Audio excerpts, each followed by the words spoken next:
Welcome to the Awakened Collective, where we explore the topics of love, spiritual consciousness, and our divine purpose on this planet. Join us as we uncover the truth that our thoughts shape our reality.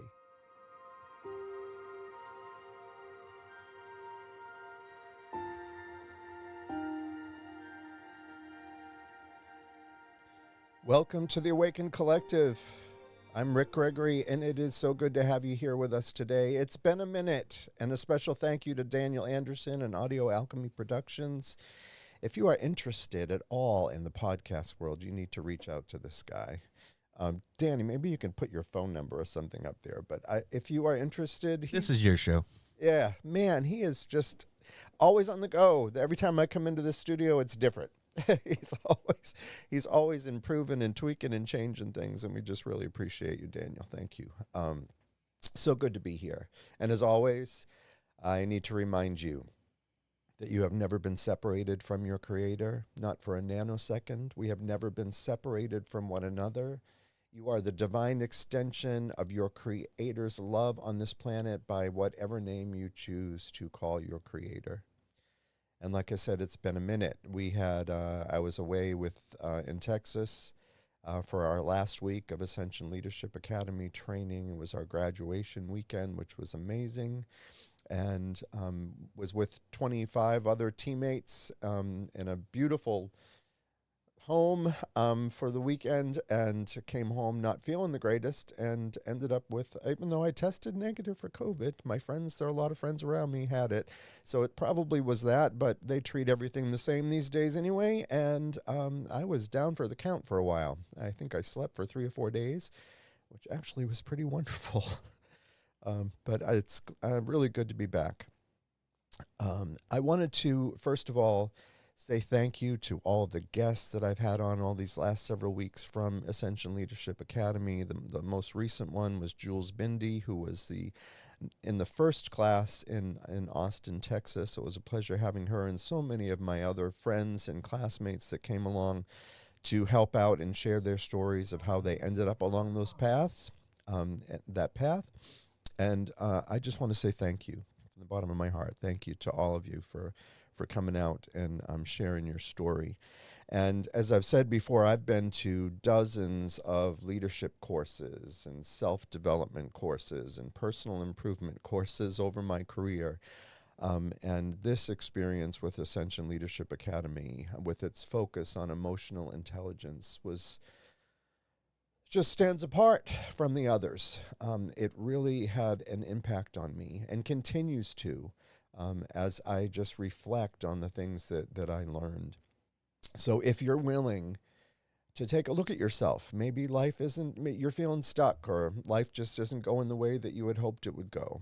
And I mean, you want to take a deep look, because that's where the work starts, is inside. And you're wanting to identify and break through everything that has held you back up to this point. You want to reconnect with your purpose on this planet, to reconnect with that inner child and that joy that is your birthright. Then you might want to look into this course. And you can find everything you need to know about it on a website that is alaeq.com. And I know I've been talking about it a lot for weeks, but I really would like for you to check it out. I'm in recovery from alcoholism for years, and I often say to folks in the rooms of recovery, I wish everyone was an alcoholic so they would have an opportunity to work these steps and take a look inside. Well, this is an opportunity for you to do that, and you don't have to be an alcoholic or a drug addict. It is a quantum leap forward in life. And I don't get anything out of this for sharing. This is not I'm not making money on this or anything like that. I really just am sharing this from my heart, knowing that if I could just even play a small part, just some little tiny part, in bringing someone to a place where they can get a look at themselves and see their lives change, and find out that there are things that have been holding them back, and they can finally walk into that place of freedom and joy and being their true authentic selves with nothing holding them back. Man, that will be worth it. Because one by one, If we awaken to who and what we are on this planet, we will see the world we long for in our hearts. I believe that. So I want to just tell you real quickly, just give you a high-level overview of what's covered in these classes. So folks that go to these classes, oftentimes, they all are working for a living, and they've got to sometimes take some time off for travel. And so ALA put a letter together for folks to take to their employers that kind of summarizes what their employees are going to get by going to this class, because let me tell you, when they go back to the workplace after this class, they are different people. Anyway, I just want to quickly go through. So the level 1, it's a 3 days. These are each weekend. So the level 1 is a weekend, which builds a foundation of personal responsibility, allows students to become a master of their own mindset. It supports them in having them master their ability to respond to any and every situation life may throw at them in an efficient and an effective manner. And some of the examples of what you can expect in that level 1 is identifying limiting beliefs and their source. The source is the important part. Identifying strengths and gifts, examining one's relationship with trust, experiencing how you respond to stressful situations, examining one's personal leadership style, developing awareness of how one shows up to other people, develop one's ability to relate to all types of people, clarifying one's vision for their life, adopting a mindset of personal responsibility. Level 2, another weekend of rigorous and intense context. It allows you to break through the barriers that were discovered in level 1. So this is the breakthrough weekend. The first one, level 1, is discovery weekend. So in level 2, which is breakthrough, students give and receive interruptive feedback and learn how to lead in a variety of ways. You'll have an opportunity to respond powerfully in high-stress situations and learn what it means to be in committed action. Each exercise will teach you how to access a masterful level of leadership among a group of other leaders. The notion of team is a consistent focus, and these are some of the experiences in the breakthrough weekend: confronting one's past and letting it go, unlocking one's authentic leadership style, practicing forgiveness. Put a bookmark next to that one because we're going to be talking about that in a minute. Confronting one's ego and breaking through it. Playing team, giving and receiving intense, interruptive, and honest feedback, breaking through one's fears and limiting beliefs, practicing being giving and supportive through making a difference for others and exploring the boundaries of your comfort zone and moving past those comfort zones. And level 3 is the leadership weekend. That's where you enroll people in your vision. We need support. This is a we life. So enrolling people in our vision and supporting one another's vision, enrolling people in ways that inspire them to take action. We live by the principles that all leaders live by. We take action urgently with powerful intention. We create team alignment and action, dream, declare, and deliver measurable results. We take responsibility for results. We effectively lead different types of people, handle and diffuse interpersonal conflicts, and we honor our commitments. And in that last weekend is where we also actually leading up to that last weekend. We are given an assignment as a team. We come together and we create a community service project, and you probably saw my posts on that because we selected an organization called A New Entry, which is reaching the needs for the homeless in the Austin, Texas area. There are close to 10,000 homeless people, and I got to experience that while we were there. And they not only provide them a place to stay while they meet their needs, their medical needs, their recovery needs from alcohol and drug addiction, whatever it may be. They help them collect paperwork. Many of these folks don't have paperwork, license, birth certificates, social security cards, any of that stuff. They as I said, help them with their medical needs, and they train them and teach them, because you can't take someone who has come to believe that this is their life living on the streets and then just put them in an apartment someplace and think that everything's going to be wonderful. It takes a transitioning training to train your mindset to think differently, and they help you with that, and they eventually get you in your own place. And we were able to help, and I appreciate the help that you gave us in that endeavor. We had less than 3 weeks, I believe, to raise $81,000. That was the goal we set. Well, with your help, we raised $95,000. And we also wanted to leave a legacy. And the legacy that we chose was we wanted to get them a vehicle that they could transport these people back and forth to their appointments that they have.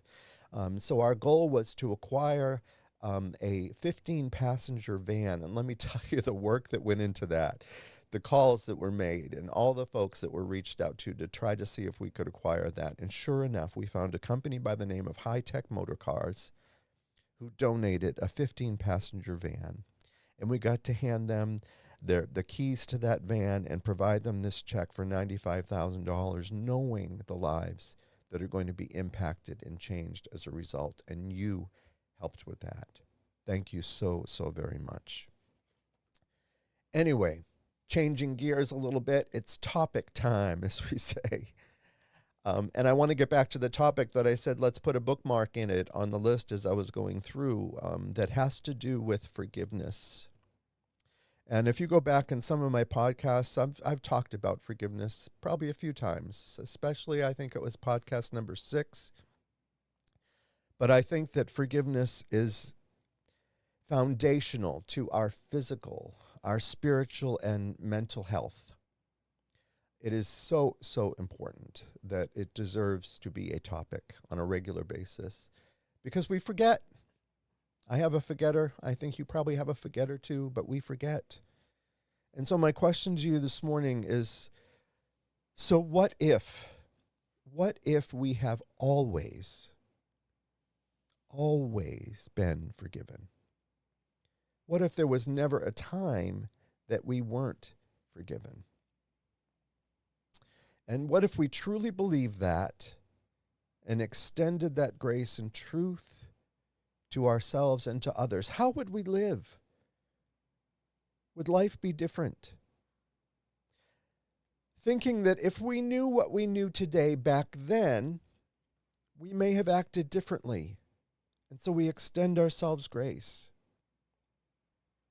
We recognize now what we may have learned from that time, that event, that decision that was made, that harm that was caused of some sort. You know, there was this meme I just shared yesterday on Facebook related to The Matrix, if you've seen the movie The Matrix. And it seems to be coming more alive for me today. If you've seen that movie, anyway, there's a scene with the red pill and the blue pill, and I'm not going to get into the context of the movie, but in this meme, it says if you take the red pill, you'd be starting your life again at 6 years old with all of the knowledge that you have now. And if you take the blue pill, you'd get $10 million in cash. Which would you choose? I don't know. I like to think about stuff like that. Maybe I'm a little strange that way. Which would you choose, Daniel? I don't know. You can be honest. I don't know. Most of the people I asked said I'd take the $10 million. I don't want to go back there.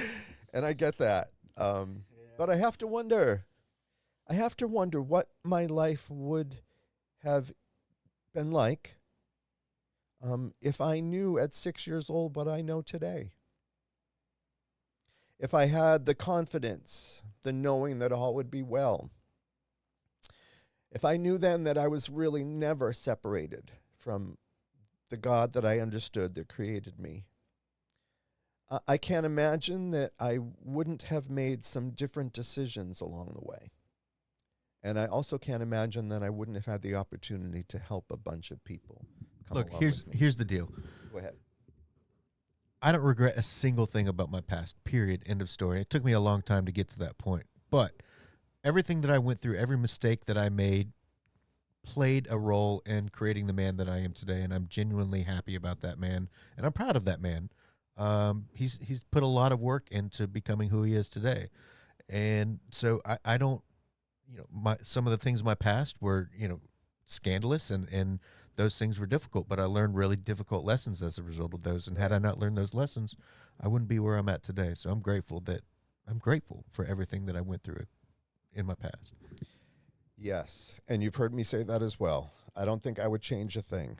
I'm looking at this a little differently. That, you know, having gone through all of that and being where I am because of the decisions and because of the things that I have made, the decisions that I've made, um, taking me today, not forgetting all of that, but just going back and having an opportunity to live life with that from a child, from being a child, what a difference that would make. So I'm looking at it a little differently, but I agree with you. I would not go back and change a thing. And there's been some stuff that, you know, most people probably would have wanted to change. And one thing that's even difficult to say is that the loss of my husband to an accidental overdose, which was the darkest time in my life, I would not change that today. You know, and as far as forgiveness goes, you know, in extending ourselves forgiveness, I've often said, you know, people are doing the best they can with the knowledge they have, how they've been conditioned, and for some, that's a tough pill to swallow. You know, and some would say, but you don't know what they did. You know, and my life has had a lot of dark moments too. And if you want to go back to episode 1 where I share my story, you'll hear about some of those. And I lived as a victim for a number of years. I chose that role. And I thought I was justified in choosing that role. Looking back, I loved what I called the juice I would get, that adrenaline I would get out of the anger that I would hold, that rush that I would feel, with the hateful things that I would say and the things that I would think about those who wronged me and those that I blamed. And I had to cross those bridges and recovery because they were keeping me sick. And I would like to think that, you know, back then I would like to have thought that everyone would have felt the same way, that they had the life that I had. And I'm sure that many do feel that way. If you had my life, you would be an alcoholic, do drugs, you'd be hanging, you know, holding on to all this resentment too. Where does that get anyone? When I justified my behavior and I hung on to that victim mentality, where does that get anyone but more of the same negative energy and results? You still are going to get results from that negative energy that you're putting out into the universe. And when does that vicious cycle end? And I wish I could say that it ended before I started a family. But that wasn't the case for me, and unfortunately often isn't the case for most. And there's a quote that I've mentioned here maybe a couple of weeks ago, but what we don't deal with from our past, we leave to our children as an inheritance.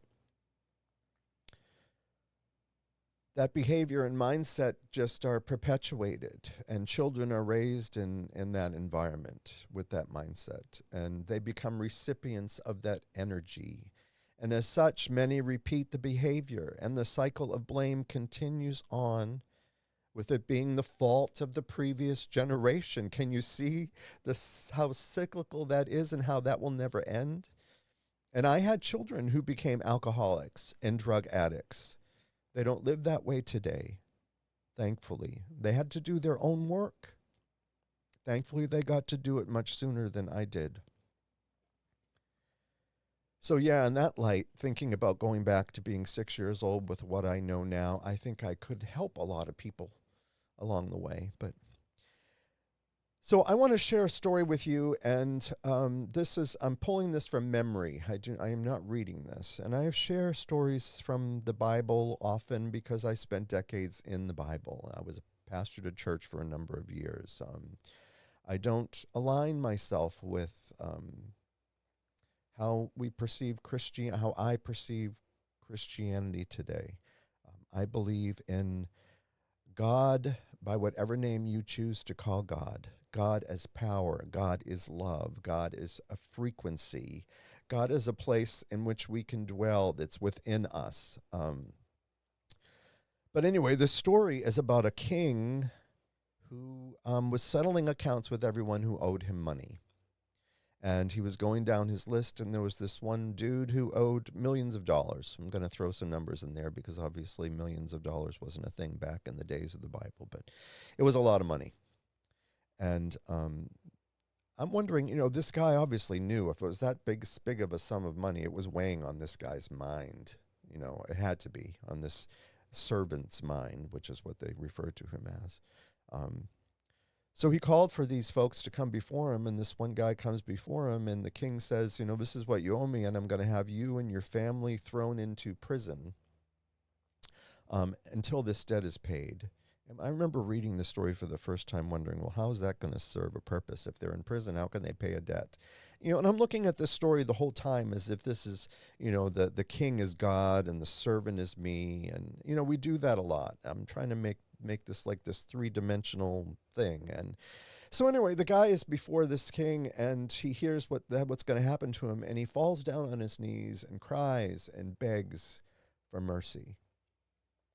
And the king shows him mercy.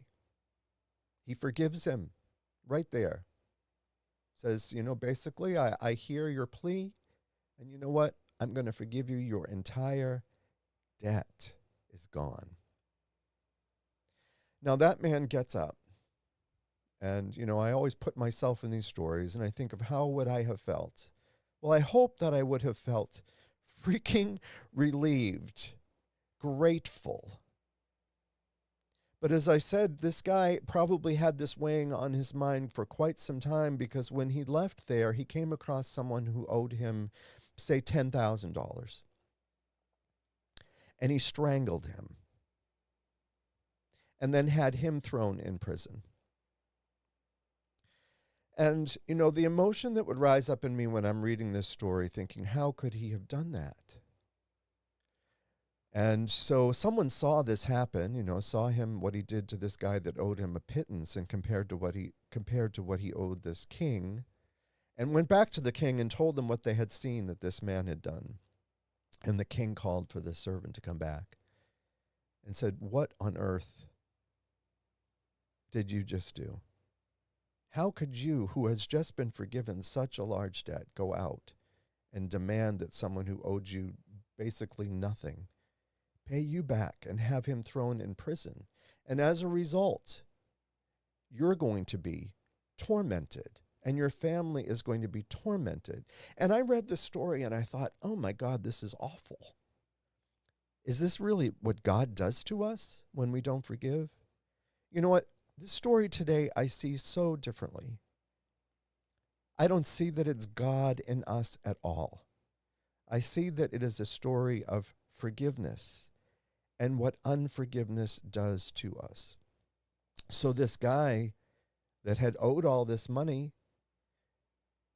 of course he had animosity towards someone who owed him some money, because if he had that money, it would have been some money he probably could have used to pay down the debt. And so he had unforgiveness in his heart toward this individual that had not paid him back and had delayed paying him back, to the point where he was probably not a very happy camper, and it was affecting not only his life, but the lives of the people around him because of holding on to that unforgiveness. And when he went before the king, he had that unforgiveness in his heart, and the king forgave him millions of dollars, and the guy still walked away not being able to experience that forgiveness at all, because he had held someone's account.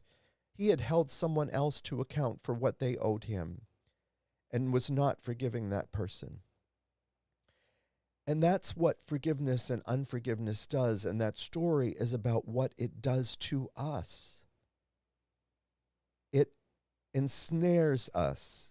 It imprisons us. It puts us in a place where we are not able to even receive or understand the forgiveness that belongs to us, and as I started this with, has always been ours, because we are consumed with unforgiveness in our heart toward others.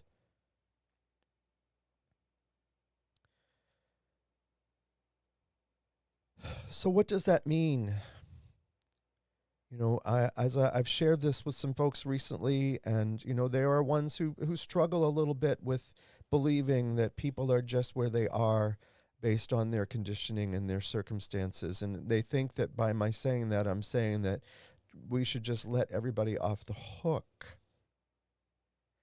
But what I think we need to understand is that, yes, as far as I am concerned, I need to let all the prisoners go. But as far as the universe is concerned, and where my heart gets heavy, is that it isn't a free pass. We reap what we sow. You know, and I know there's a lot of folks, especially in my world of church for decades, that would tell me that there is no such thing as karma. But karma is the equivalent of what you read in the Bible of reaping and sowing and reaping. We reap what we sow is the same thing. The universe brings about experience to aid in our spiritual evolution and awakening all the time. It's not a punishment from a god or a king, as the story I just shared, or our creator, but a universal law that what we put out into the world comes back to us. If we are hating life, life is going to hate us back. It's just the way it works. This is not God punishing. So forgiveness moves us out of the arena of holding prisoners of war in our minds and having to man those prison cells, because the truth is that we are the ones who are imprisoned when we are holding unforgiveness. And how can we possibly think of a God who judges us, and at the same time, most of us know that there's a verse that says, "Judge not, lest we be judged." So the same God that is telling us not to judge is judging us? No. We are not judged other than by our own judgment. And the measure we use in that judgment is measured back to us, not by God. It's a universal law. What we put out comes back, actually gets multiplied and comes back. So I prefer to choose wisely what I put out. And I hope you do too. I hope you will choose to let the prisoners go, because there's no escaping the repercussions of what we put out there apart from waking up and seeing it and experiencing a change of heart and mind. Think of Scrooge, if that helps you with this. You know, what is the name of that movie, Daniel? Scrooge. The Christmas Show. Anyway, you know, where he is this angry old man and is just bitter and resentful and mean and holding everything to everyone's account, and has this change of heart when he has these visits from the ghost of Christmas past and present and future. It's a change of heart. Let the prisoners go and stand in love, and you will be inundated in love. The universe will return love to you. You will know and experience the forgiveness that man in that story was not able to experience. And that's such a large, he was forgiven so much and could not experience any of it because of the hardness in his heart and holding someone else to account for something they had done to him. And loving your perceived enemies is so powerful. You know, in the rooms of recovery, we write down our resentments, and oftentimes it's people that we are resentful towards. And, you know, some folks are harder to forgive than others. And our sponsors would tell us, pray for that person for 2 weeks. And that's the last thing you want to hear is about, you know, praying for someone that you just would rather slap. But when we do that, and we hear these stories over and over again, when we pray for someone that we are struggling with for 2 weeks, every day for 2 weeks, the stories that come back are that it changed not the person that we were angry at, but it changed us and how we see that person. There's a quote by Dr. Hawkins, and I do a lot of reading of his works, and it was actually this morning's, his devotional this morning. It says, forgiveness is an extremely important, major tool, especially when it is combined with the willingness of humility and acceptance of human fallibility and susceptibility to error. So basically, seeing that people are basically fallible and willingness to see them that way. And then he goes on to say, from spiritual intention, the surrendering of egoistic options. those options, like wanting to slap them in the face. The surrendering of those options may seem like a sacrifice, but when recontextualized, when we look at that again, they are revealed to be a hidden gift. Staying in love doesn't mean that we stay in an abusive exchange or relationship or environment with the mindset that it's okay because they're just doing the best that they can with their conditioning. That is not what I'm saying, and I'm not a licensed therapist, but staying in love starts with you loving yourself enough and ensuring that you are safe and cared for. And it may look like leaving. And there are organizations you can reach out to for help if you are in an abusive relationship or struggling to break free from that. There is a National Domestic Violence Hotline. That number is 800-799-7233. Again, National Domestic Violence Hotline, 800-799-7233. It may look just like blocking someone on your phone who's sending you hurtful commentaries. You're actually helping them by closing down that channel of them being able to spew hate and discontent, which only is going to turn around and harm them even more. But if you're waiting to see karma play out in someone's life, you're tapping your fingers on the table saying, when is this going to happen to them? We are not living in forgiveness if that's the case, and therefore not fully experiencing those wide open spaces of forgiveness and freedom that are available to us.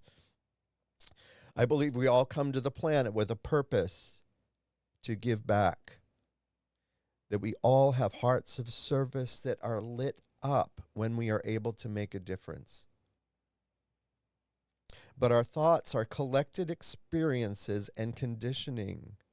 We've all been conditioned by the world, by the media, by so many things. We've hung on to things that even are diametrically opposed to the truth that we know in our soul, but because someone smarter than us said it, we're believing it and hanging on to it when it isn't true. And those things drown out our purpose because they lead us oftentimes to holding ourselves or others as prisoners in our minds due to unforgiveness. And that's a full-time job, people. Having to maintain those folks in our heads is a full-time job. So breakthrough, that second weekend in ALA, breakthrough. It starts with letting those prisoners of war go free. I want to leave you with a couple of quotes today. This first one is from Rumi. It says, "Your task is not to seek for love, but merely to seek and find all the barriers within yourself that you have built against it." Your task is not to seek for love, but merely to seek and find all the barriers within yourself that you have built against it. And then the second one is from Louise Hay.